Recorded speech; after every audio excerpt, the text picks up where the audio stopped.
You are watching the Last Roundup Horror Show. I am Frank, and with me this time, we have Lisa Marie Luminet. Hello, hello.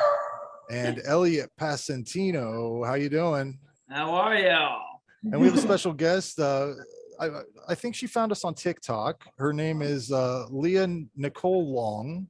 Is that how I should refer to you? Yeah, or however. I'm not scared of using you know. And we're going to talk about some more Dracula stuff, right, Elliot? That's where we're continuing from last month. We can jump into that, definitely. Yeah. Right where did we leave off last? Because we went in a lot of magical circles, I know. Yeah. Well, we ended in a weird place where I ranted about vampires for way too long. But I think we were starting with the first films, I believe. The first stage plays maybe of Dracula. Yeah, I think because we got into a little bit of the real Vlad Dracula, Vlad Tepes and Wallachia, and the real prince from Romania, Vlad the Impaler, that inspired everything. So I guess we were just starting to get into how Bram Stoker, basically. I think we talked a little bit about Bram Stoker, and Oscar Wilde was one of his buddies. And kind of like the genesis of how he started writing Dracula while he was working at the Lyceum. That was perfect, though. It was like a stage effect. No, that's right.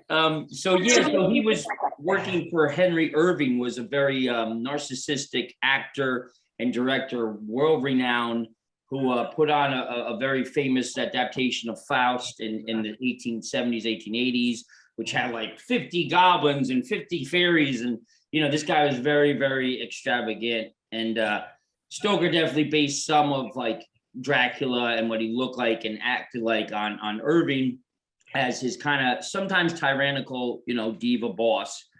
And Ellen Terry was a famous stock company actress that was also in most of the Lyceum theaters and most of Henry Irving's plays and whatnot. And I'd say from like all these books I've read and the letters and blah, blah, blah, that there's definitely somewhat of a Mina, Jonathan Harker, Dracula type triangle between the three of them. Because perfect cues. But so when Stoker died, and I know it was April 20th, I can't remember the 1914 or whatever. But Ellen Terry came and, put a wreath on his grave and was very emotional. So, there's definitely some triangles going on. They're very similar that play into the structure of Dracula. So, anyway, the interesting thing, I just found out some new stuff, is that George Stoker, could be a TV show, My Brother George, about the unknown Stoker guy. It could be a comedy about how he influences all these little things. So George Stoker actually fought in, Eastern Europe in the 1860s, 1870s. And George Stoker is someone actually ended up in Romania and Transylvania. And, it's kind of obvious that George Stoker's stories of fighting there and going through Romania and Transylvania definitely interested his brother Bram as he's writing Dracula. And so Bram Stoker himself never went to Romania or Transylvania. And again, he studied a lot of maps at Trinity College, and he was constantly studying famous vampire stories like I think it's Carmilla by Sheridan Le Fanu. I'm sorry if I'm butchering these names, but a lot of different vampire stories, like the lesbian tale of Sappho's, I think is a Greek kind of play on vampires. So he was doing his homework, and basically then finally 1897 is when it's published. And again, we talked a little about Lovecraft, where Lovecraft thinks that he had the help of someone named Edith Minter, I think was the name, who was a female novelist. And Lovecraft insisted till his death that Edith really helped edit and helped kind of clean up Bram Stoker's final drafts of Dracula. Wow. But so it's interesting. There's so many deep dives you can go into. But basically it comes out in 1897, and it doesn't get great reviews. It's not a greatly received book. It's not like, heralded as this classic, so to speak. And it takes definitely a long time for it to kind of pick up steam. And at the same time, I think, parallel is Georges Méliès, is, basically inventing film as we know it, silent film. And he has films like The Haunted Castle in 1897, which has like the first vampire on film. So I think like the birth of silent film at the same time. And then of course in 1897, the Grand Guignol, which is this famous theater on Rue de Madeleine in France, known as Pig Alley. The Grand Guignol opens up and it starts putting on the world's first horror plays. And that was that, am I mistaken? Is that the Le Vampire or whatever it was? And it was a kind of erotic thing. Am I mistaken on that? That's actually, no, you're right. Les Vampires is another film by Louis Fusillat. I always butcher his name. He's a French director, but that comes a little bit out of the Grand Guignol, where like basically Grand Guignol is the very first version of horror movie, so to speak. Wow. They're on a play, and it's in a 280 seated old convent, like old chapel, and it's converted. And so the Grand Guignol brings to life all these archetypal tales with the help of a psychoanalyst that helps co-write some of these. It's from the Grand Guignol that we get all these archetypal ideas of horror movies, and like The Lighthouse by Robert Eggers. That's basically exactly almost a Grand Guignol story, that was first put on. It's very similar. So all these things are happening that I think definitely influenced that Dracula getting more and more popular as we go into the 20th century. And eventually, we have the stories of like, by the 1920s, it's when F.W. Murnau of the Prana Film Collective out of Germany, and he has a bunch of backers that are connected to Aleister Crowley's Ordo de Templis and the Golden Dawn, like all this crazy weird stuff. They decide to adapt the first version of Dracula without ever getting any permission from Florence Balcom Stoker, who is by this point in 1920 is a widow because Bram Stoker passed away. And so the first official version is 1922's Nosferatu by F.W. Murnau that premieres in March 1922 at the Berlin Zoological Gardens. That's a huge success, but immediately Florence Balcom's like, what the hell is going on here? You don't have my permission. And Florence Balcom Stoker, who a lot of people, a lot of different books on Dracula and Bram Stoker say she might have actually had some affairs with Oscar Wilde. Oh my God. Yeah, so there's so much drama. I mean, I go on and on about it. It's amazing stuff. But she sues for copyright infringement, blah, blah, blah. She wins, and the Germany courts order that every single print of Nosferatu be destroyed. And luckily, that doesn't happen, or we wouldn't have what we have today. So a couple of prints survive by being smuggled out of Germany. They make it through Europe and to the States. And it even gets to the States because I think it's 1922 or so that I believe it's May or June, because of World War I raging and all the backlash against Germany, that, the American Legion has a huge riot breaks out in Hollywood because of Nosferatu and the Cabinet of Dr. Caligari. There's a lot of anti-German feelings in this country. So there's a big riot that happens at Miller's Theater in LA around that time, where people were actually killed because this whole anti-German, screw Nosferatu, screw Cabinet of Dr. Caligari turned into this huge mob scene that went very, very violent very quickly. So, that's kind of like, this is all the whole start of Dracula on film. And then, of course, finally, some way through it all, Florence Balcom Stoker finally gives the rights to have a stage play adapted. And I know that there's different people involved with that in terms of the writing and the directing. But basically, that premieres, I think, by like 1924, 1925 in London. And Raymond Huntley is the first ever Dracula. And he plays the Dracula with the cape and everything you see. And Van Helsing, everything's involved in that first theatrical run. And they're creating special effects kind of as they go along to figure out how to bring Dracula to the stage. And it's really, this stage play brings a lot of fame to the novel now, and everything starts to really increase from there. And basically, Twist of Fate is that Raymond Huntley's playing it so much times across Europe, I think, that he gets just burnt out by it, and he doesn't want to do it anymore when it's going to the States. And luckily, at this time, there's a struggling Hungarian actor named Bela Ferenc Desko Blasko, known as Bela Lugosi, who says, I'll do the role. And so Bela Ferenc Desko Blasko, aka Bela Lugosi, who's actually a veteran of World War I He's actually someone that hid under dead bodies to survive attacks. So he's really seen horror by this point, Bella. And he's been a traveling actor and everything you could think of. So he nails the role and gets the part from Raymond Huntley. And so then he goes and he tours around America from 1927 into 1930. He plays Dracula, I think, 225 times or something. So he becomes the definitive onstage incarnation of Dracula, from Broadway to Miami to, the Midwest, of course, to Los Angeles. And it's then at that point that Universal Studios finally gets the official okay from Florence Malcolm Stoker. She sells the rights to Universal Studios, and they start to get the wheels turning to make Dracula in 1930. And the father and the son, Carl Laemmle and Carl Laemmle Jr., they want to make Dracula with Lon Chaney. And so Lon Chaney, of course, we know him as the famous Man of a Thousand Faces and this horror icon today. So at the time, 1930, he was going between basically MGM and Universal, constantly doing different roles for both. But he had a contract that he wanted to play Dracula. He was already coming up with a makeup to reunite with Todd Browning, who had directed him in London After Midnight and West of Zanzibar and all these famous movies that we all know now today as silent classics. So he was actually going to have it that he was going to play both Dracula and Van Helsing. That was actually Lon Chaney's dream vision. And there's rumors that there's some sketches and there's some photos of him working out. It'd be amazing to see that stuff. But that was his plan come 1930. And then, of course, he develops bronchial problems and bronchitis. And I think then it becomes lung cancer and throat cancer. And so 1930, they're all arguing over when you're going to start Dracula, blah, blah, blah. And he's kind of, Lon Chaney played it very cool that he didn't really reveal that he was sick so much until basically the very bitter end.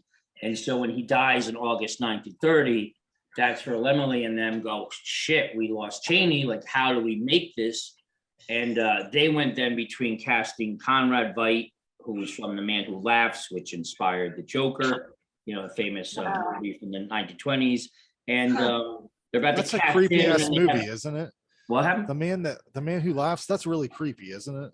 Yeah, it's I've never seen all of it, but yeah, that's the exact inspiration. Oh yeah, just Bob Kane come up with the Joker. Yeah, that's what I was thinking. I've definitely seen the images of that, and it scared the shit out of me when I so weird, man. Yeah, there it is. You could see him. There he is. He plays wow. Prince Gwilpane, and you could see Oh my gosh. the original Bill Finger. Yeah.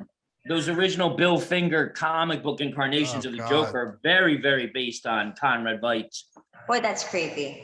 Yeah, for sure. very creepy stuff. I think that's 1927 is so he's in the running, and then they know that this guy Bella is doing this great job on Broadway, whatever, and but Laemmle doesn't really want to cast an unknown, so to speak, but they give him a shot and they test him to actually play Frankenstein, which they're actually starting to pre-produce at the same time.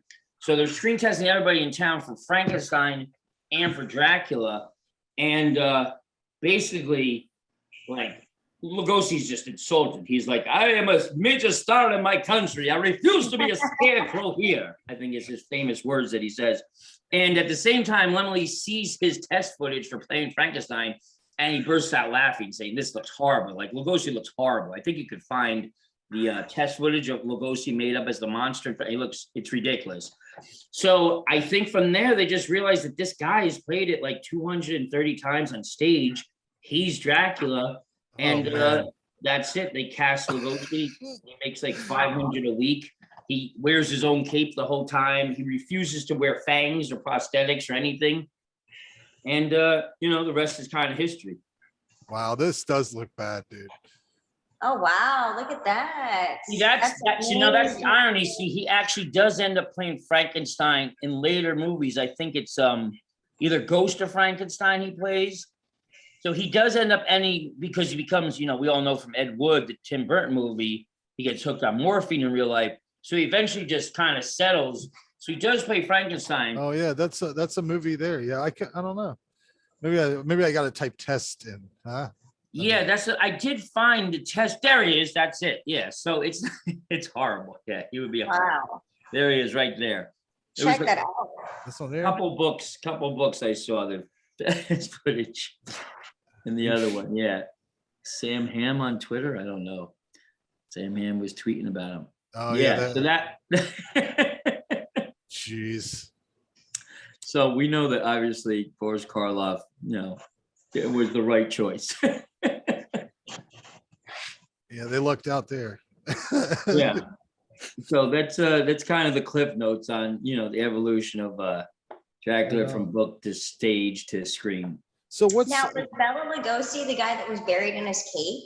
Yes, he was. Yeah. Okay, 'cause I remember Hollywood Babylon is one of my favorite books, and I remember. Oh yeah, Kenneth Anger, absolutely. In the coffin, and he's wearing the famous, cape and everything. And I always think to myself when I go to that cemetery, how fucking creepy it is that he's in that coffin all laid up like that with this cape on and the whole 9 yards. You know what I mean? Yeah. That's amazing. I didn't know all that. So He actually, the other thing is he actually had a romance with Clara Bow too. He had a very erotic romance with the silent film star Clara From Bow. what I heard, who didn't she have a romance with, right? No, just kidding. But yeah, the great thing about her, oh my God. Okay, so she was like the first big, I hate to say it, but she was like a hoochie, because wasn't she accused of taking on a whole football team or something? Yeah. And I'm like, go girl, because it's like the 1920s. Yeah, she was no joke. Yeah, Clara Bow of all people. Wow. Wow, I bet that room smelled really bad. 1920s, they didn't have good deodorant technology. No, of course not. Yeah, a lot of BO there. Yeah. Yeah. So what's your favorite version of the story? Your favorite film? Oh, that's it. That's I mean, I have so many loves. I mean, I think in terms of book adaptations, because I was like, let me go see what I could do. Could I make a version of this book? And in that, going to read the annotated version by, I think Leslie Kiplinger is his name. He does all these great annotated versions. I realized that Jim V. Hart, who wrote the Coppola one, he freaking nailed it. That, I think the Coppola Dracula James V. Hart wrote, I think that is the best adaptation of the book. But there's other parts. I mean, I love Horror of Dracula. I mean, that's just I just love that movie. I mean, it's Lee and Cushing together, and they're just they cover every production flaw, every cheesy thing they sell so powerfully. It's iconic imagery. Well, I have a theory about Christopher Lee. He's my favorite Dracula. Bela Lugosi's great, but Christopher Lee is something else. And I have a theory that it's because those contacts hurt his eyes so much that he was just in constant, let's get it over with. Let's get this going. Because he couldn't see. I think he fell in a grave on top of an actress at one point. I mean, but yeah. He didn't. It's funny. I think they're dead on, Aaron, because it's right. As it went on, he didn't playing it as much. The scripts got worse. Right. But then they would call him and say, "Oh, Christopher, you have to. We already sold the rights. The crew has to eat." And he would be blackmailed emotionally, I don't want to make these people poor, from me canceling it. So he just finally started saying, don't give me any dialogue. Yeah. And like you said, look, let's get this over with. It's going to be cheesy. And then as the 70s came on, it got more erotic, more nudity. Yeah. And he started later in his career just doing whatever the hell he wanted. I mean, if you've ever seen The Howling 2. Oh, dude, that's a great sequel. That's a great sequel. I love it. It's got so much cheese on it that I love it. But yeah, he's hilarious in that. And did you ever hear his metal music? He did. Yeah. I have one of the albums. I shed blood of Saxon man. I shed the blood of the Saxon man. I shed the blood of the Saxon man. I shed the blood of the Saxon man. I shed it after death. I shed the blood of the Saxon man. I shed the blood of 4,000 Saxon men. Yeah, pretty great. But yeah, Leah, what's your favorite Dracula? I don't know. I feel terrible at this point. Because I would guess say, the Gary Oldham one. I don't know. I mean, I've seen most of Nosferatu, but I got sleepy because it was no word. Yeah. So I mean, I like all of them, I guess, but that one's the one that I think is like the most cool. I didn't prepare for this part. Oh, Right. it's just talking. Plus, That's all it is. But and listening. Lisa, what's your Oh, I favorite? can tell you without hesitation because I just discovered it by accident the other day. Yeah. Yeah, I'll tell you right now. It was called The Hunger. Have you seen it? The Hunger with Susan Sarandon. David Bowie. Okay, yeah, lesbian vampires. Need I say more? I Yeah. just saw it for the first time and I was floored. I was like, David Bowie's in it. David Bowie Yeah. comes out of the I'm like, what the hell? It There's had no everything. bigger lesbian vampire than David Bowie. Oh my God, right? This movie had it all. Look how excited I get just talking about it. I was like, why have I never discovered this? This movie, like legit. Yeah. Oh my gosh. I fell in love with vampire movies all over. I love the lesbian twist on it. Susan Sarandon is so sexy. Oh my God. But then you've got these weird like sex scenes, lesbian sex scenes with like monkeys killing each other. It is so freaking weird. I'll have to rewatch that. And that's me, a good vampire movie. That's me. actually, yeah, it's actually Tony Scott's first movie. Oh, really? So I think Wow. it's definitely, I saw it when like in high school and I was kind of like, what is going on here? Like it was definitely, Tony Scott's is Tony Scott the dude that jumped off the bridge? yeah, he had, Yeah. I think he had a life-threatening brain injury problem. So Yeah. that was it for him. But yeah, he's a genius director. Right on. Well, that was informative as always, Elliot. Like a big info dump right on me. Sorry, yeah. Oh, I like it. I mean, That's that's what the we're here whole for, Elliot. purpose of it. Yeah, that's the whole purpose. But Lisa, let's move into your segment. You want to start us off? Yeah, so I want to say in like 1992, I got this book from the library that was called Hexed Films. And, you know, it was basically about cursed movies. And I wasn't supposed to get it. I was like, 11 or 12. And the lady was like, I'm not supposed to let you check it out, but I checked it out and I've been obsessed ever since. Wow. And of course, so I have my little list. I'm going to start out with The Omen. Okay, so did you guys know? Okay, there's so many horrible things that happen with this, but the one that stands out to me is, okay, you've all seen it, right? There's the bamboo scene where they go to the zoo. Okay, so right after that happened, after they shot that scene, a guy who was a lion tamer, I'm not even kidding, somehow the lion cage got left open and he was mauled to death and killed. It bit him on the head. Yeah. There was that, the special effects artist, a guy named John Richardson, who is famous for, there's a very infamous decapitation scene in The Omen. Well, anyway, he's in a car accident and his girlfriend, who's also like a grip on the movie, is decapitated. When he comes to during this accident, after the car's flipped, he looks over, the girl's missing her head, and the sign to the town that they're going to says something 666 miles away. No kidding, you can Google it up. It said true. Omen, OMMENN, Yes. 66.6 kilometers away. What? Yes, Gregory Peck was struck by lightning. The assistant. I heard that. I remember In an hearing airplane. He was in an airplane. Son committed suicide before the filming even started. I remember hearing that. Yeah. This movie just has so many. To me, this is just the mother of all cursed movies. There's so many bad things that happen with it. You know what I mean? And I love it. I'm here for it. The second one, Twilight Zone, Vic Morrow. Now, I don't know. Did y'all know that was Jennifer Jason Leigh's dad? No, I didn't know that. Wow. So that is Jennifer Jason Leigh's father, and they were estranged when he got killed, and he left her like nothing in the will. But she has gone on to be a big advocate for like on-set safety because of this. Wow, You know? I never knew that. Now, Decapitated. You know, you can actually see the scene on YouTube. It's pretty horrific. There was an I remember. Yeah. Entertainment Now, Tonight. this one- in the 80s. As I was looking through this list that I had here, that was on there, but that doesn't really seem as cursed as some of the other things. That seems more like just one incident that was probably could have been avoided if there was safety precautions. Probably better involved. safety precautions, yeah. But they were also using those kids that died, because 2 kids died. They weren't even on the books. They weren't even legally working here at all. Right. It was all under the table. You know, and I'm kind of glad that Dave isn't here, because he was going to rip into was that John Landis that did that? Yeah. And I really can't have him ripping into John Landis. I can't abide it. I know. Despite everything, I'm oddly a fan of his. You know what I mean? Like,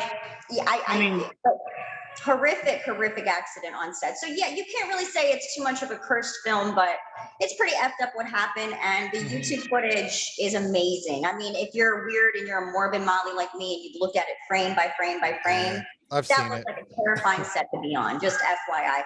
Rosemary's Baby, Roman Polanski, of course. We have a lot of, scenes that end up mirroring and paralleling his own life. Sharon Tate, of course, gets killed in that horrific murder, Exorcist, I just found out about this. There was an on-set fire, apparently a freak on-set fire. Everything gets destroyed except for Reagan's room. How weird is that? Multiple incidents of people getting struck by lightning, accidents. 2 of the main actors died during the filming. The guy that plays the producer that ends up dying. And then I think the woman that was the priest's mother also passes away. And The Crow. And I'll tell you a little something about The Crow that I know. I have a friend who is a nurse, and she was there while they were actually filming The Crow. Now, I probably shouldn't tell this story. She'd get really upset with me, but I will tell you what she told me. When he got shot on the set, there had been electrocutions on the set. There had been so many, problems with the filming. And I guess the whole film had this really bad, dark vibe about it. Anyway, he gets killed. He's in the morgue. Her and 2 other nurses went down and took a look at him on the slab. And she said he looked beautiful. Yeah, she said he looked very gorgeous, and she contemplated taking a picture with one of those disposable cameras, but did not, out of respect for the family. But I always thought that was a really intriguing story because, randomly laid out there dead like that, One that's odd, Wizard of Oz. I'm going to go there.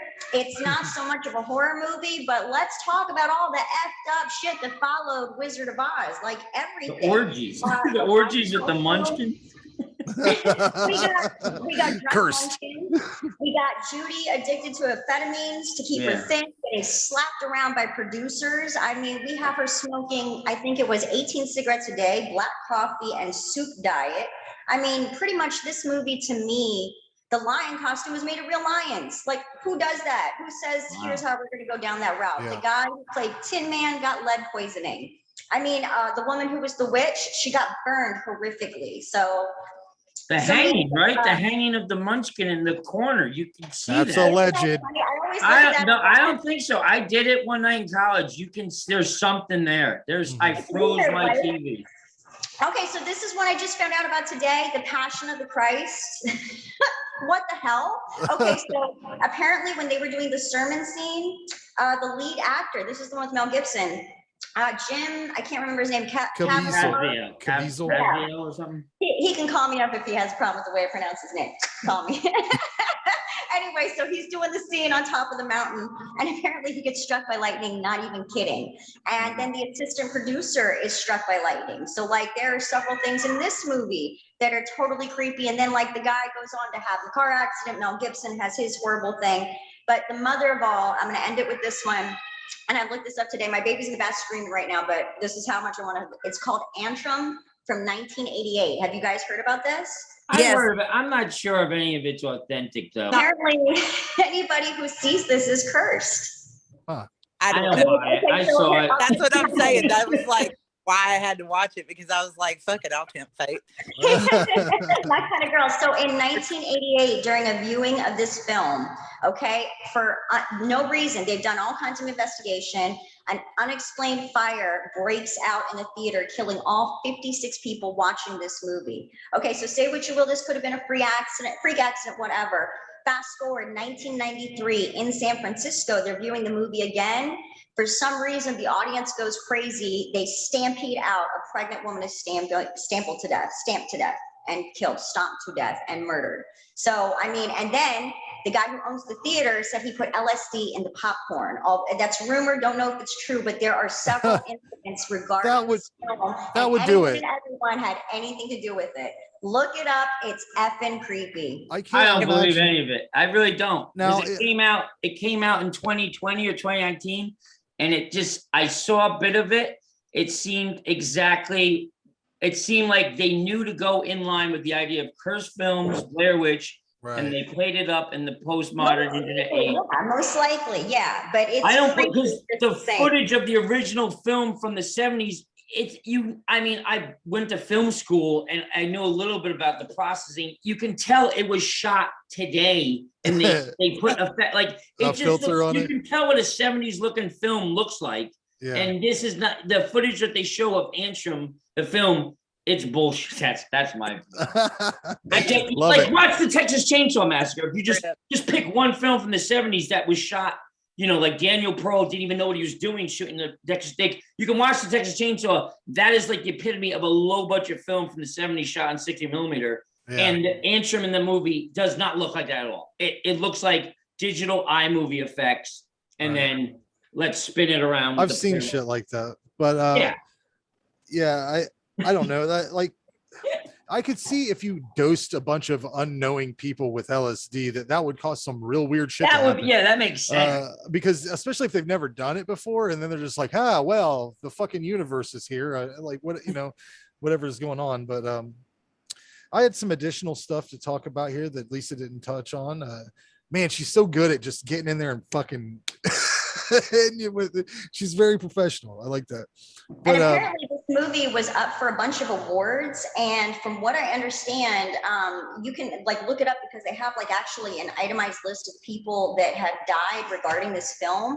But apparently there was a couple people that were involved with the film that died unexplained, and like it's very mysterious. So the film is considered the most cursed film of all time. So I have never seen it. I've seen bits and pieces of it because of course immediately I YouTubed it. I wanted to see what the, you know, what it was all about.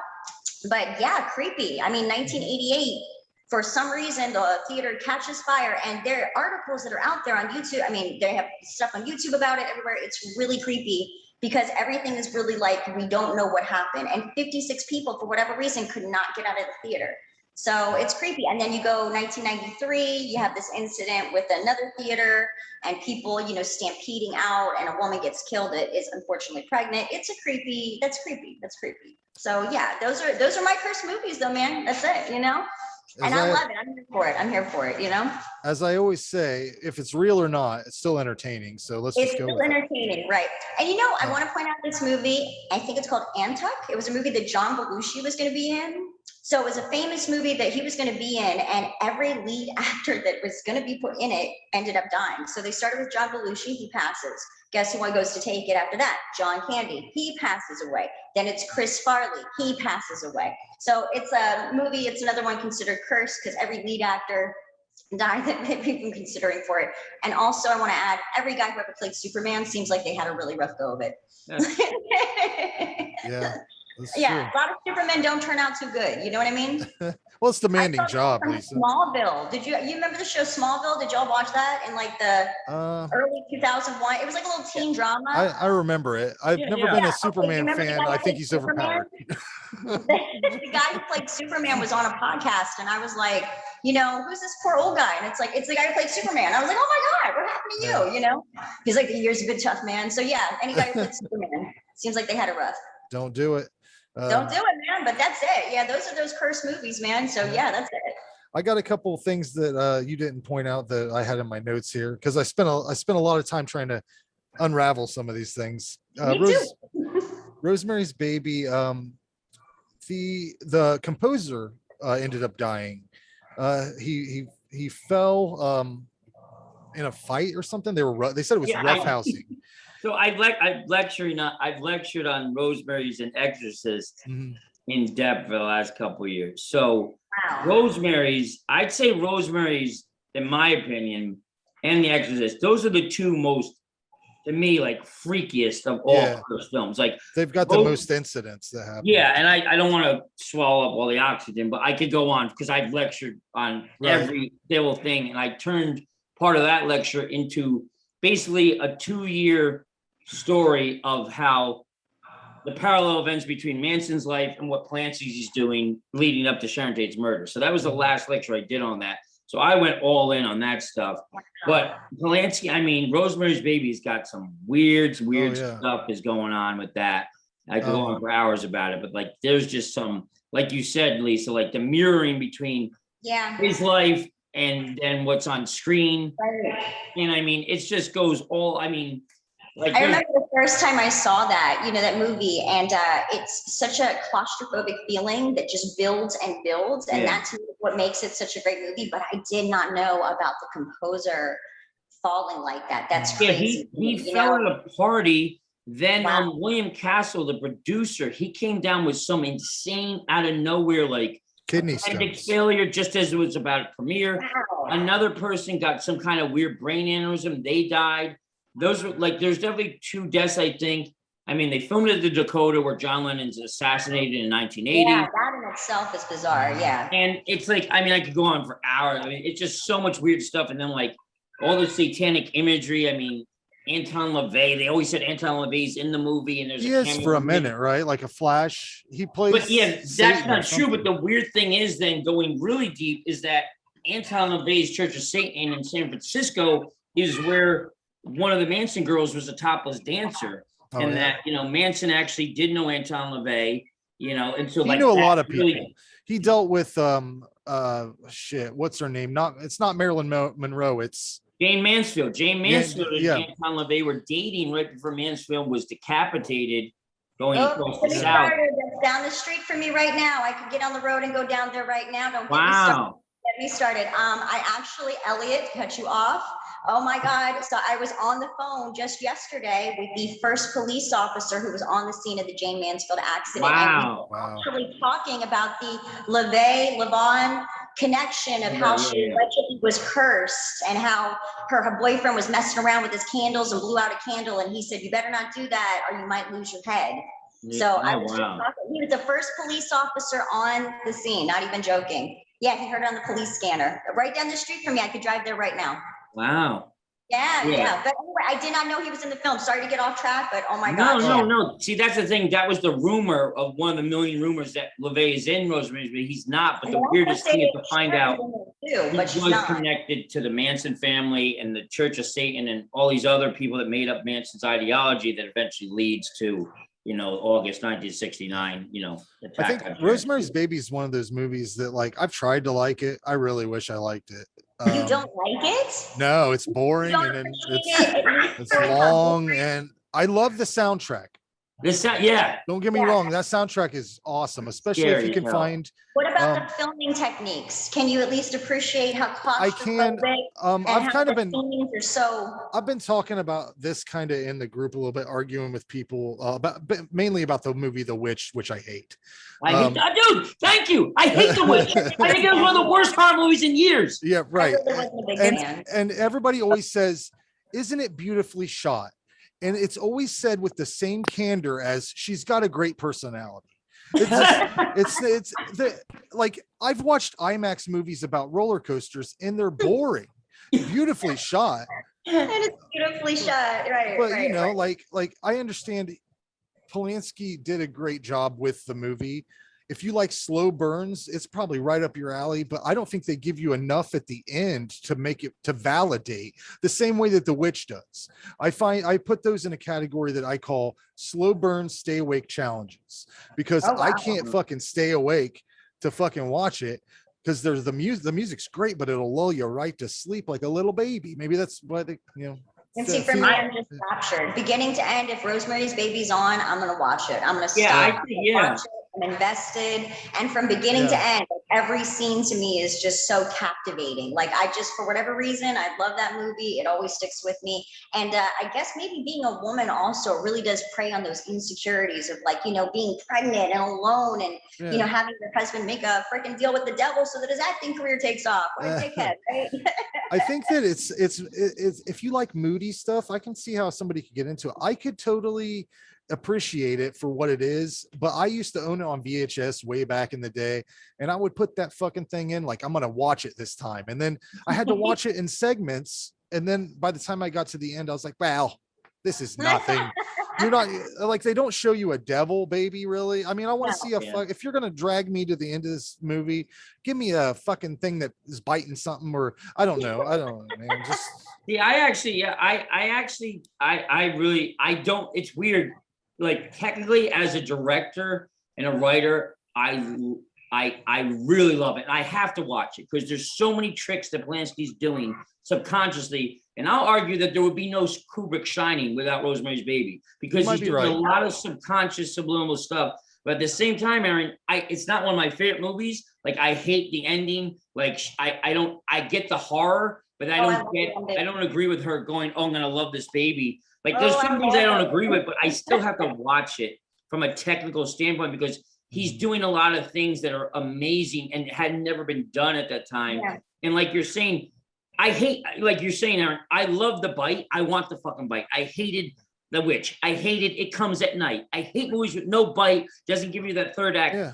And Rosemary's doesn't give you so much, but Rosemary's works, I think, because there's so much creepy stuff going on that you could watch it over and over again. Like, did the doctor say that? Like, what is Charles Grodin saying this when she's on the, like, there's just so much subliminal stuff he's doing in Rosemary's that I think no one had ever done yet before in film or horror. And it definitely sets the stage for the next like 30 years of horror. And that's why I definitely respect it, but it is definitely, it's not my favorite movie to watch. Like, because like you said, I don't like that lack of bite at the end. I want her to kill everyone in the cover. Well, I think that there's so much tension built up to that end that whenever it kind of just peters off at the end, there's like nothing.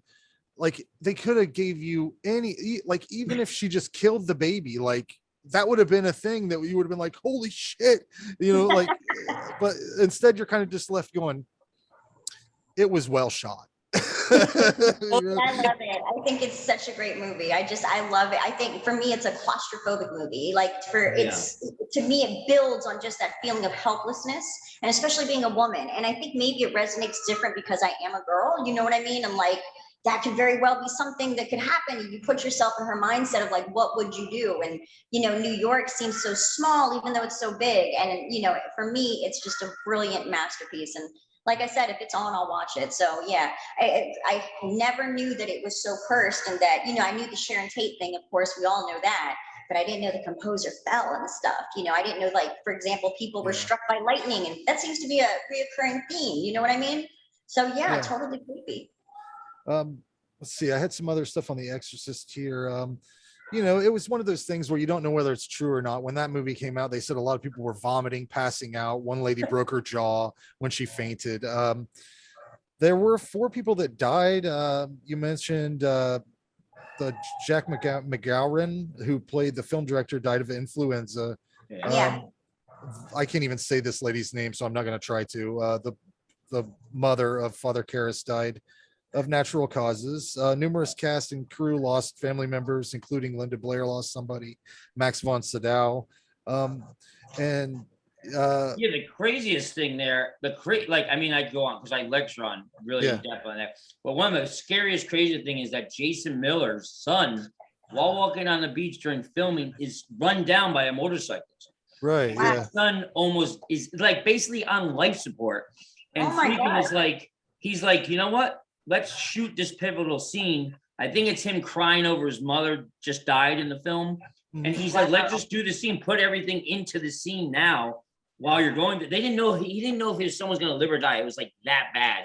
And they shot that scene and they got all that emotion. And the next day, his son recuperated fully. Like, that's the insane part. Like, all the other stuff, like Lisa said, there's so many other weird, freaky stuff, but like, that is the scariest, freakiest thing. And then, I mean, like, Ellen Burstyn had her back pulled out by the pulley that drove her across the thing.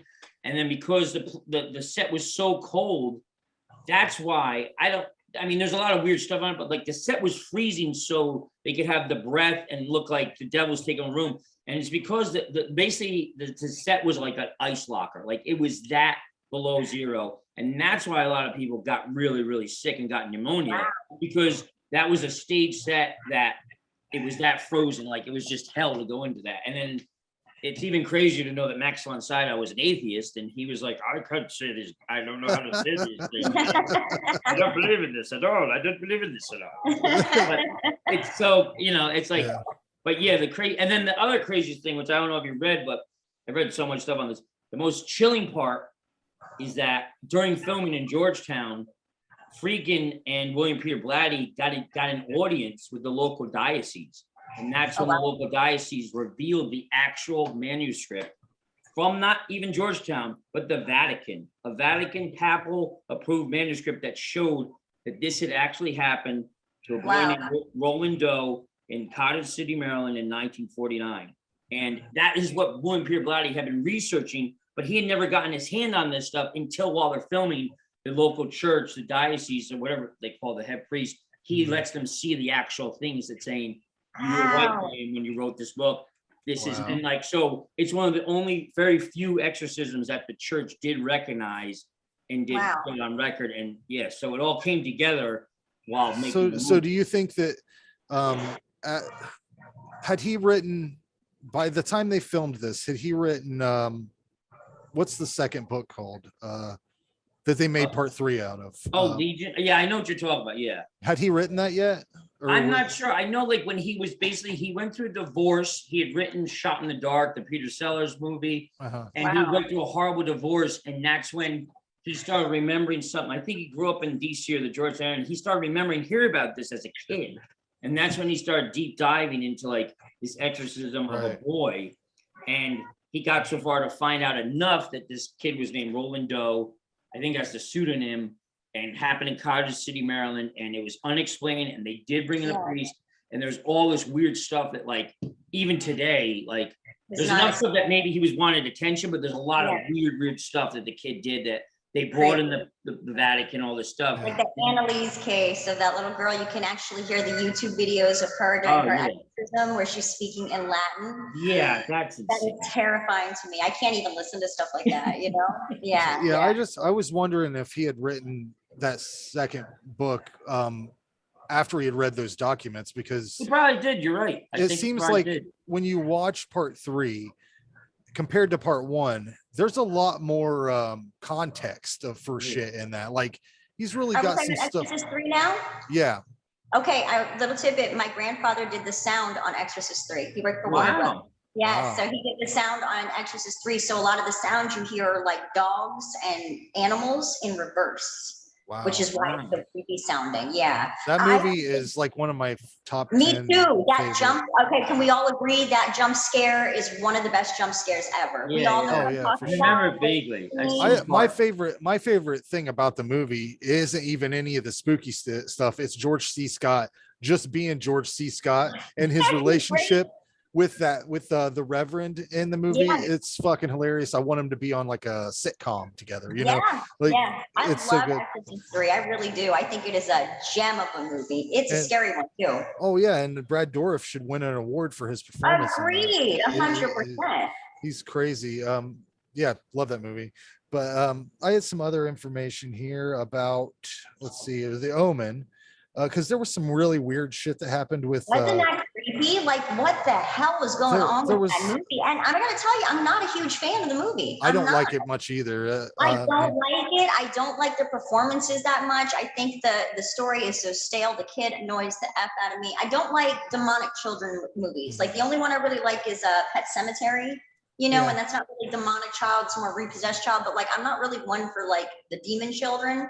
So this one, I just don't like it. So I was surprised to read of all the horrible things that were attached to this movie. I mean, like, how many people had been struck by lightning? Yeah. There were two different people. Gregory Peck was on a plane that got struck by lightning, and David Seltzer, the writer of the film, was on a different plane that was struck by lightning. Wow. But Gregory Peck almost died because he canceled a flight that crashed and killed everybody on board. And the weird thing about that is that plane hit a vehicle containing members of the pilot's family. So like, it's a double whammy there. Yep. And then executive producer Mace Neufeld and Peck and some others had planned a dinner at a restaurant, and it unexpectedly exploded before they were set to arrive. Then that same executive producer, Neufeld, and his fiance narrowly escaped another explosion when the hotel they were staying at exploded shortly after they checked out. This was a crazy movie, y'all. Like, this movie was cursed. I mean, there was more animal stuff because Gregory Peck's stuntman was attacked by Rottweilers that would not listen to the trainer's commands, and he ended up getting, oh my god, bit to shit. I also had a Poltergeist on here. Oh yeah. There we go. Heather O'Rourke passed away after being misdiagnosed with Crohn's disease. Yeah. She had a severe bowel obstruction that caused her to go into cardiac arrest, and it Such a was sad story. believed that Yeah. she was suffering from congenital intestinal abnormality. Yeah. But In also, the third movie, you really see it because she looks Yeah. very unwell, very Yeah. That's unwell. what they said. If she hadn't done the third movie, the parents, I think, sued because if she hadn't done that, she would have lived. She would have. it's so Right. unfortunate. It's hard. I love those movies, but it is I very do hard too. to watch them because of that. Also, And then Dominique. who was the sister? Who was the Yeah. sister? Dominique Dunn, who played the older sister, There we go. she was choked to death in her own driveway by an I ex-boyfriend. remember this story. Was it John Sweeney? I think his name Yeah, was, and I yep. think it was her boyfriend who was a chef. And this guy actually got let out of prison and is like out. He was in there for 3 years. That's all he was in there for. Isn't that nuts? Oh Yeah. my god. Of course, the evil preacher Kane from part 2 died, but he had stomach cancer. He was very old. Fabulous actor, and boy does he sell that role, Oh, right? yeah. I mean, he sells that creepiness. When I was a kid, that guy, the let me in. Oh god. He makes that movie definitely. And also the man who played the Native American shaman, Will Sampson, he passed away during a heart lung transplant following his participation in part 2, which I Wow. mean, that's a big surgery. That's probably real rough to survive that, I think. But It's just. I've worked some disaster movies too, so I don't know. That's why, like, it's like some things are pushing it because I've Yeah. worked some horrible indie films where things have gone wrong left and right, but it's like, well, I don't know if it's cursed or yeah, it could just be unlucky. unlucky. Yeah. But Beth Williams had said that she played the mom in the movie, that Spielberg insisted on using actual human skeletons because they were cheaper. Now, I don't know if that's true. I heard that But- too, but I can't see Spielberg. I don't know. He doesn't No. seem like that kind of, like, I could see like Tobe Hooper doing it. Yeah. And there's always the whole who directed it, Tobe Hooper. Oh yeah, Steven that was the other Spielberg. thing. That's such a big debate. Because Spielberg was in it. Like I heard a podcast He with produced it. yeah, but he was involved hands-on, especially the part where the guy's the face gets The torn face. off. I heard that he That's directed his that. that's his sequence. hands in Oh it. wow. And I heard that from the guy who plays that character, because there's a podcast called I Was There Too that has just like small roles, just like small people that were there in the movie also. Wow. And that guy was on talking about it, and how he said nobody wanted to, it was such a one-time makeup thing. They're like, nobody wanted to do it, so Steven just put his hands in there and Wow. got him dirty himself. So iconic. So iconic. Yeah. It's weird That because movie- the that's Hooper debate, the more you like, the opening of that movie is too Spielbergian. Like there's too much Spielberg touches in Poltergeist. Oh, that yeah. make no sense for the guy who's coming off of Texas Chainsaw and all these other films. Like, and even Salem's Lot, it's just it is a lot of stuff does not add up to be. It that doesn't it's so feel good. like a Tobe Hooper movie. It feels too much, especially the opening sequence is a Spielberg like blueprint for an opening sequence. Oh yeah. The skating, the kids, like it's just too weird. Once you know that in your mind and you rewatch it, you're like, I think he definitely co-directed it. And I heard like Yeah. there were fights and there was a big studio involved. And I really think that's what happened. That Tobe Hooper did a lot of shooting, and either he reshot some of those sequences or he did. I mean, same as John Carpenter with Halloween 2. He reshot parts of Halloween 2 because they wanted more gore and violence. So a lot of the Halloween 2 scenes that are the violent ones, Carpenter actually directed those. Right. So Yeah. It's hard to tell when it gets in the weeds with like multiple production people. I mean, a lot of times producers have more hands in the pot than what people think. absolutely, And absolutely. they'll cause, like, there's the classic story of Kevin Smith was going to do the Superman Yep, movie yeah, with Nick Nolte, yeah. and the producer said, hey, I have an idea, giant spider, right? And he's like, Yeah, yeah. giant spider, Superman never fought a giant spider. And like, just, he kind of just threw the idea went up in smoke. But then that same producer, just a couple years later, made Wild Wild West. And what's at the end of Wild Wild West? Oh, the spider. A big fucking spider. So, Spider. sometimes producers really just want the giant spider to happen, and Yeah. they'll get it. But a couple other mentions here. The Exorcism of Emily Rose. Now this Oh, sounds wow. like promotion to me. Allegedly, Jennifer Carpenter and Laura Linney complained about radios turning on and off during their time in the film. Wow. Seems like just some shit you'd say. You know? The Innkeepers, Ty West was inspired to make the Innkeepers after the crew of his film The House of the Devil stayed at an allegedly haunted inn during production. They filmed the Innkeepers in that very location and all stayed on location. So there were multiple stories of doors opening and closing, TVs turning on and off. Innkeepers is good. I hated House of the Devil, but Innkeepers is pretty good movie. It's pretty good. I've had my finger on it before, like I'm gonna hit it, you know, but I never do because I don't know if I like Ty West because I didn't like House of the Devil. I hated House of the Devil. I thought it was very boring, and everybody's X was great. I loved X. See, I think I'll like that one too, but everybody's on the fence about it. I loved X. I think he does a lot of great stuff in X. Yeah.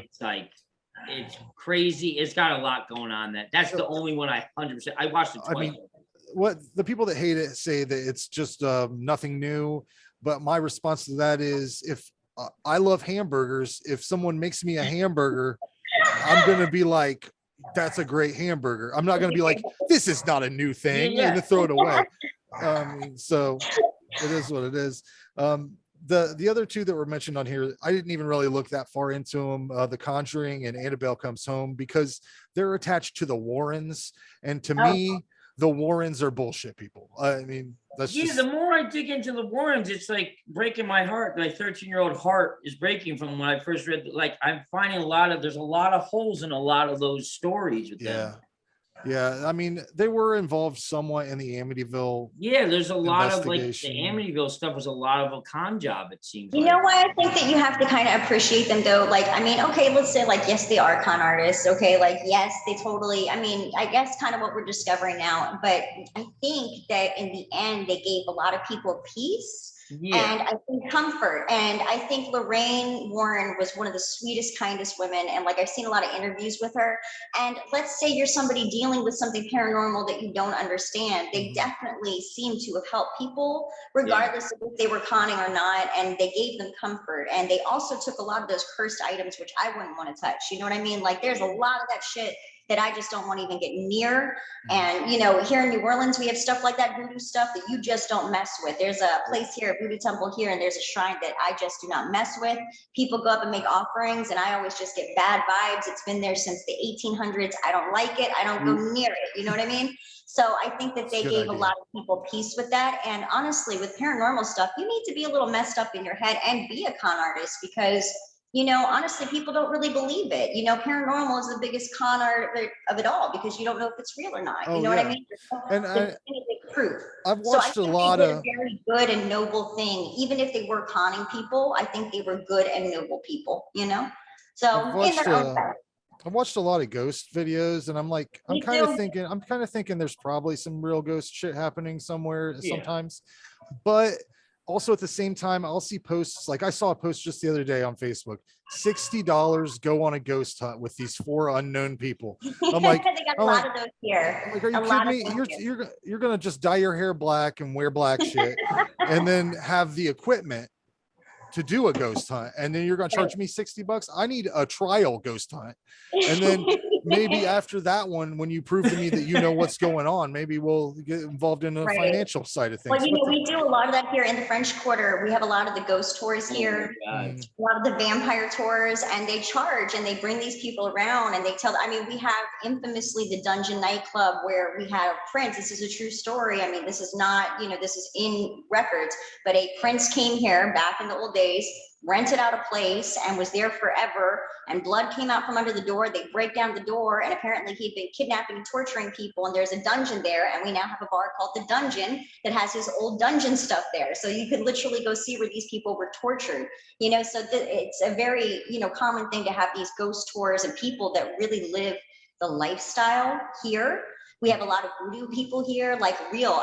Bloody Mary is a very good friend of mine, and she lives the lifestyle. Like, she wears the white robes. And I am very hesitant. She has asked me before to attend, you know, some rituals, but they're out in the middle of the boondocks, and there's places past the bayou that I don't go, and that's I wouldn't go Yeah, nowhere near the you know, bayou scary, anyways. you No know? bayou, no That's bayou. where the Yeah, gators that's are. what I keep saying. You guys got to come down and visit me one day. All of you have to I come will visit me visit, one but day. yeah, I'm not going to Oh, bayou. man. That's where Jean-Claude Van Damme gets you. It's gonna be hard getting me out of Ohio, I'll be honest with you. But anyways, guys, we should wrap this up. Leah, did you have anything to say? You've just kind Sorry, of Leah. hanging out. Good. I had fun listening to all this stuff. Well, mostly what I had to say was like about curse stuff as a whole instead of like specific each ones, or I don't know. Now I sound dumb. I'm from North Carolina. Well, let's hear So it. anyways, like so anytime that you're filming or talking about or bringing attention to like the devil, you know, even with the Passion of the Christ thing, like it kind of, even though it's for purposes of entertainment slash, like, I guess, you know, bringing a visual to stories from the Bible or whatever, you're portraying these people, it's very dangerous because you're as far as that one goes, it's almost like blasphemous, I guess, if you're religious. If you're not, it doesn't matter. And then as far as like the exorcism movies and stuff, and especially with the exorcism of Emily Rose, it does not matter how religious you are, that or in any of the other ones, you don't have to be religious or believe in anything. You are not exempt from the powers and the forces that be. And anytime you bring attention to that and paranormal and, you know, things that you necessarily do or don't know what you're talking about or know anything about, it's getting it out there, and it gives a way for it to like cause issues with people. So I mean, if anything, whether, you know, it is, hold on, I'm trying not to lose it, I have ADHD. Like, I guess they even if it doesn't happen during the movies and nothing happens from watching the movies, the people being involved, like with the stigma, brings attention to things. And, you know, with like paranormal stuff, you have to have attention for it to continue to have people to think about it. Kind of like how Freddy Krueger has no power if people don't believe in him or something. Yeah, exactly. Thank you. Yeah. And so I know I did see this thing about The Exorcist, and it was talking about most of the, you know, like the vomiting and the, you know, people passing out stuff was media hype and and stuff like that to get people to draw them in to watch it. Oh yeah, they've always done that. They used to pass out puke bags at certain movies, you know, even though you're like, most of the movies they were doing that for, you probably weren't going to puke because it didn't look real enough. But you know, it's all part of the gimmick, you know. Yeah, they used to buzz the seats and have people running costumes up and down the aisles back in the early days. Yeah, I would love to see a horror movie back then. Yeah. That's interesting, Leah, because I've always wondered that if by diving into these things you give it energy, and that's always freaked me out, because I always think to myself, I would love to do a horror movie, but do I want to put that kind of negativity? And Elliot, you being a filmmaker, I wonder, like, for someone like you, would you want to do a film like that? I did. Yeah, I mean, you have. I mean, I'm gonna say, like, I mean, have you done something that you put out there and you think to yourself, oh, you know, I wonder how this will affect, or what the, you know, ripple effect will be from it, you know, because what Leah said is really interesting. Yeah. I made a short film that goes some weird places. Well, I like it. What is it? Right. It's called Daughters of Our Lord. I can send you the link. Oh, wow. I can show you the end part of it if you'd like. I'm already loving the name of it. Leah, what you said was so fascinating though, because I so believe that too. I really do. I agree, Leah, because my film Season in Hell, it took me 4 years to make, and it was such like hallucinatory things and Yardowski and Holy Mountain and all these things from my own life.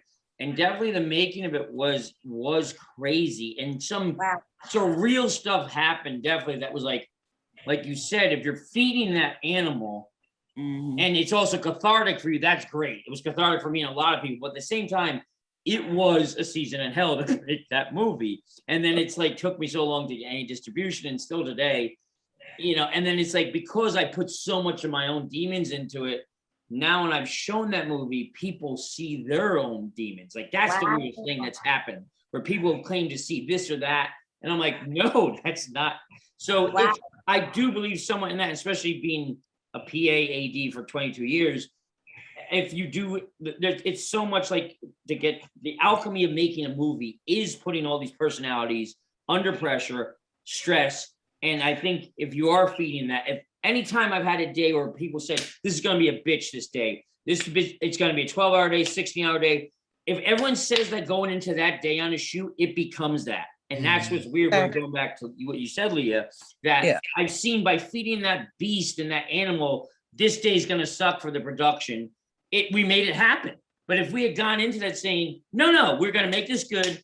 And I have a friend, Brent Geisler, shout out to him, one of the best ADs in the business. When he tackles something, he's like, we're going to do this in halftime. He gets it done in halftime. Where other people I've seen, like, oh, it's going to be horrible. It becomes worse and worse and worse as it goes along.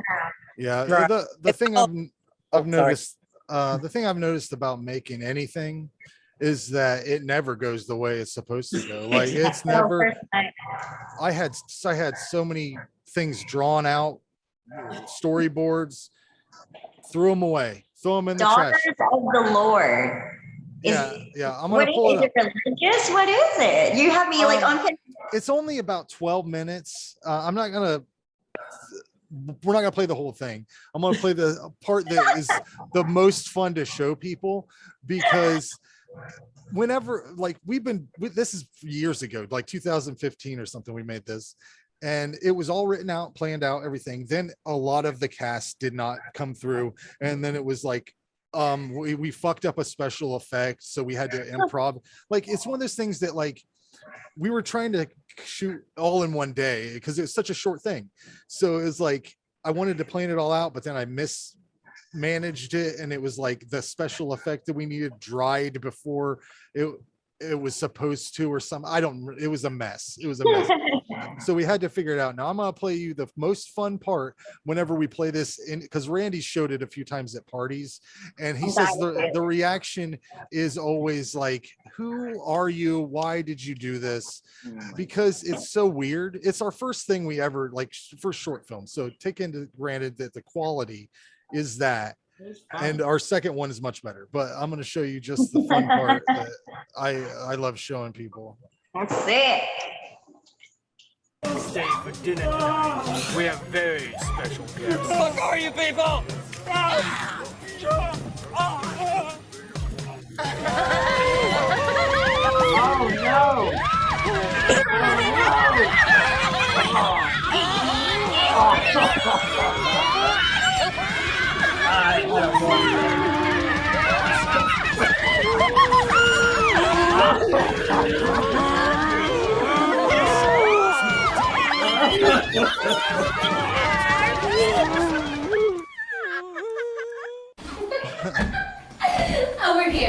Over here. Sit down. Sit. Bow your head in prayer. Sister, will you lead us in prayer? Those who have passed shall rise at his will. May they follow in the footsteps of our beloved Lord until their flesh should rot away. We shall drink of the lichens Eve and cleanse our souls of demonic temptation, strengthening our faith and our purpose. Tonight we feast, but our pilgrimage continues in the morning. The righteous path stay true, and the prophecy fulfill itself. Blessed be thy Lashrak. Blessed be. Blessed be. Let's feast. What is wrong with you people? Stop! Let me fucking go!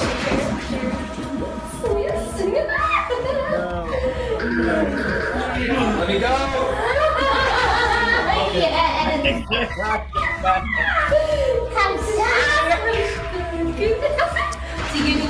Okay, so. Well, and I don't know what to say, but I am completely impressed, and I love it, and I want to see it. Oh my gosh, what sick twisted stuff is up there? I love it. I love it. My only question is, why wasn't I in it? You know what I mean? Well, I mean, I didn't know you then. I would have been in it, dude. I would have been the first crazy chick. And we're in Ohio, so that's a big thing there. But it was. Were you inspired by Manson girls? That's not what it was supposed to be honest But with you. it That's came what we across- ended up with. It's very well done, though. Very there was- creepy. It If worked, you- man. You did the job, man. You freaked me out. And if I me out didn't know too. you, I would. There's some cinema verite going on that, like, Had a little people Lucifer distance themselves Valentine to it. from it. But you know, if you're anybody that's made anything, you notice that there's like recording equipment in the background. yeah. There's problems. I'm feeding my friends Jello with like fake looking bologna skin, you know, like Yeah, but the woman doing the prayer is very convincing that if you I had, know, I think so too. Like y'all did some research with that prayer, huh? yeah, if I you wrote it. told it a different way, it could come off as like this Yeah. weird found footage thing. Like, yeah, there's yeah. some good And stuff in there. you know, there was this like it became a weird sort of last minute, let's put this together. We got to put something together, you know, like just so many things fell apart, but you can find that on YouTube. I can send you the link later if you want to watch I the love movie. it. Like revisit it, you know. I've done but- that. There's some stuff that you just need to revisit, maybe. Yeah, I'm re-edit. glad it exists. It was a Yeah. good starter. Our second one is much better. It's a lot more things were taken into consideration. You know, well, and the next one we do eventually will be better than that. It's just I'm not looking forward to doing one again because it's so much fucking work. It is more. It's a lot of work. It's a That's lot why, of work. like, I'll shit on a film, no problem, in a joking way, in like a roast kind of way, because I realize that even the worst piece of shit films are a lot of work. Yep, and- absolutely. Yeah. And even if you are able to come up with an end product at the end of the day, you should be happy with it, because especially if you have producers on top of you or anybody that's put money into it that wants to change things around, it's just the way it goes, you know. But yeah, I totally agree, because there's movies people hate, but it's like there's still a crew, there's still a vision behind it. yeah, And I think most people that don't ever try making a movie and have never set foot on a set, they don't understand, like you said, there's so much more politics that go Yeah. into making even the worst horror movie. And a lot of the worst horror movies, there's stuff I love that are cult or B movies. Mhm. They were supposed to be much better, but somebody screwed it all up. Mostly 99% of the time, it is a producer. Yeah. You know, yeah. that's how it But- goes. That's the episode, guys. If anybody That's has awesome. anything else to add, go ahead and add it now, or forever say your, what is it? Forever keep your peace. What is it? We all just need to start reciting Aaron's prayer from the movie now. Yeah. Oh, that is Oh, yeah. perfect. You know what I mean? Yeah. Yeah. You know? Yeah, I'm waiting for the link. I want to see it, man. It looks All pretty right. intriguing. I I'm will down. I will send it to you. And I Um, always say this. I say this to you. I say this to Elliot. I need a role in one of y'all's movies, man. I keep saying that. Y'all need to put me in a movie, We're getting there. We're getting there. or I'm gonna end up in porn. You should be in Y'all all need co- to make a decision, you know? Either Because way, either it's way's gonna be good. one of two ways. Or both, who knows? But no, but you live in an area where they make movies all the time. You should be. Yeah. Yeah, I know, right? Yeah. You're right. She I says always- she don't want to be in them movies. No, she's in Louisiana. They shoot films there constantly, Yeah. don't they? Constantly, yeah. But they never want me. Yeah, they don't want me. You got to go to the think auditions, you will. Lisa. Gotta get down there. But anyways, we'll catch up next month, guys. Leah, Great, thanks for joining us. I hope you Ciao, had thank fun. you, guys. Ready? Thank you for having me. I'm sorry I wasn't Nice better. to meet you, Leah. Hey, no, you dropped some heavy knowledge at the end there. That was There you good. go. Yeah, that's kind It of was what I like so was profound. I went back and read the post and I was like, oh my God, I have nothing interesting to say about Dracula. And I was like, Right. okay, I think I'll be good with this cursed movie stuff, which was initially what caught my attention. And I was like, surely to God, I won't get on here and look like a giant idiot. And I was like, Hey, oh you're no. doing doing Like, I'll just be fine. quiet. Have you ever been on a podcast before? Or, No. well, you jumped No. in the pool just fine. Welcome Yeah. aboard. Well, So- thank you. But we'll catch you next month, and we'll see what we do. Right, guys? Yeah, it was awesome. Thank you, guys. Take it. Have a good night. Take it easy. Bye. Good night, everybody.